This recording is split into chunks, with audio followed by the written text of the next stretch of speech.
In 2005, George W. Bush, now clearing brush every day in Texas, went to, and you may recall this, I hope you do, went to 60 cities trying to sell his Social Security privatization plan to the American people. But the more he traveled, the more he talked about it, the less people liked it. At the same time, his poll numbers kept going down. It got so tough out there for Bush that he stopped.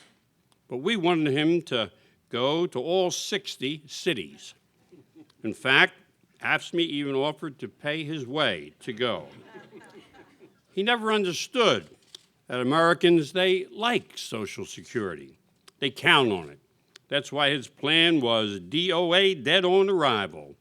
Now, some of the same crowd on this fiscal commission and in Congress want to bring back the Bush plan. Are they for real?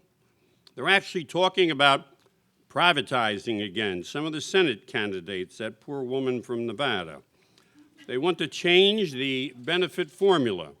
Worst of all, they want to raise the retirement age, as Rich talked about.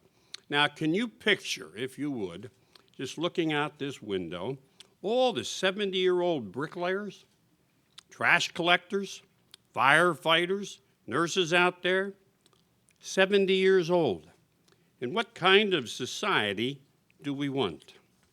Social Security supports itself with payroll contributions.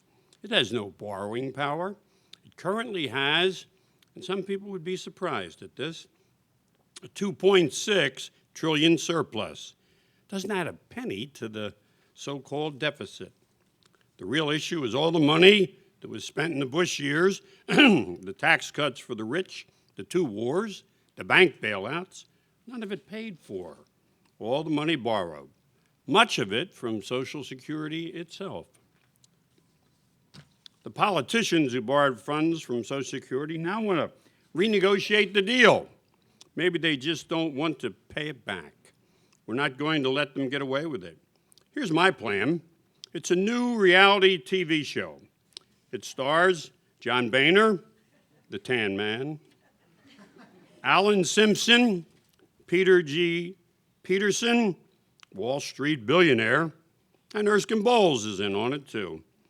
We give each of these guys an average Social Security benefit of $14,000 and tell them to live on it for a year.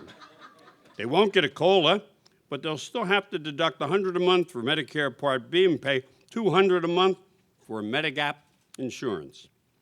When do you think they'll stop calling for benefit cuts? Probably in the first episode.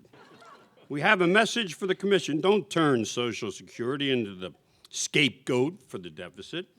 Social Security is not the problem. Don't raise the retirement age. Don't tamper with the COLA. If you break the promise that was made to America's working families 75 years ago, we will hold you accountable. We took on Bush, and we not only won, we crushed him. We'll fight this just as hard. Keep your hands off our Social Security. Thank you.